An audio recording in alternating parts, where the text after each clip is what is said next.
আজকে এখানে যারা বসে আছি এই মানুষগুলোই যদি আগামী 6 মাস বা 1 বছর হাতে হাত রেখে কাঁধে কাঁধ রেখে দৃঢ় মনোবল নিয়ে এই হরিণাকুণ্ডুকে পরিবর্তন করতে চাই, এই হরিণাকুণ্ডুকে বাংলাদেশের সবথেকে ভালো উপজেলা হিসেবে গড়ে তুলতে চাই, আমরা মনে করি সেটা 1 থেকে 2 বছরের মধ্যে সম্ভব। একটি স্বাধীন মানুষ একটু বুক ভরে নিঃশ্বাস নিতে পারবে, ভারতের আধিপত্যবাদ থেকে মুক্ত হয়ে আমরা আকাশের দিকে তাকাতে পারবো, এরকম একটি বাংলাদেশ আমরা চেয়েছি।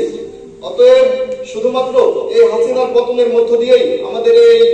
আন্দোলন, আমাদের এই বিপ্লব শেষ হয়ে যায়নি। আমাদের একটি স্লোগান আছে, আপনারা সবাই জানেন, আবু সাইদ মুগ্ধ, শেষ হয়নি যুদ্ধ। তো এই স্লোগানটা আসলে এই রাষ্ট্র সংস্কারের, এই সমাজের অন্যায় অনিয়মকে ভেঙে নতুন একটি বাংলাদেশ বিনির্মাণের, যে বাংলাদেশে রাজনৈতিক সংঘাতের পরিবর্তে রাজনৈতিক সমঝোতা থাকবে, রাজনৈতিক সমন্বয় থাকবে, যে বাংলাদেশে কেউ বিচার বহির্ভূতভাবে হত্যার শিকার হবে না, কেউ নিজের অধিকার ফিরে পাবে না, কেউ ধর্ষণ হবে না, কাটা দানে আমাদের ফেলানি ঝুলে থাকবে না, আমাদের ভাই আবরারকে সারা রাত পিটিয়ে পিটিয়ে হত্যা করা হবে না। আমাদের এই বিপ্লব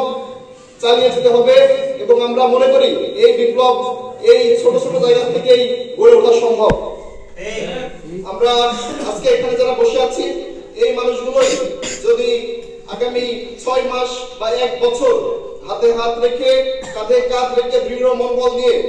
এই হরিণাকুণ্ডুকে পরিবর্তন করতে চাই, এই হরিণাকুণ্ডুকে বাংলাদেশের সবথেকে ভালো উপজেলা হিসেবে গড়ে তুলতে চাই, আমরা মনে করি সেটা 1 থেকে 2 বছরের মধ্যে সম্ভব।